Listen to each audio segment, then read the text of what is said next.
Hello, welcome back to the channel. Today's tutorial is all about how to use draft mode for task preparation in Zoho Project. Let's dive right in. Step 1.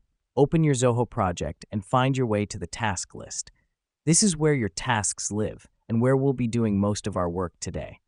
The reason we start here is because it's important to have a clear overview of what tasks need to be done. Next up, we're going to create a new task. But hold on, before you hit that save button, let me explain why this matters. You see, instead of saving it to become an active task, we want to use the draft option. This helps us because it allows us to prepare tasks without them becoming active immediately. Now that we've done that, let's move on to step 2, where we add the essential task details. Here, you want to input the task name, assignee, start and due dates, and any other necessary details. The reason we do this is because it helps us get organized and outlines the expectations for the task. On to step 3, and this is where the magic of draft mode really comes into play. You see, once you've filled in the task details, you can then save the task as a draft.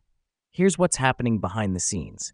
Your task is now stored safely in the system, but it's not yet active. This gives you the flexibility to prepare tasks in advance without overwhelming your team with too many active tasks at once.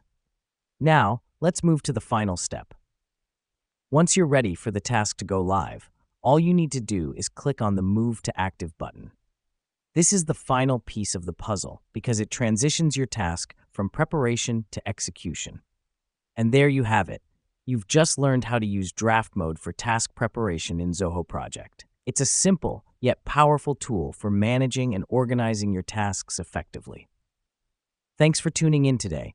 Stay productive and see you in the next tutorial.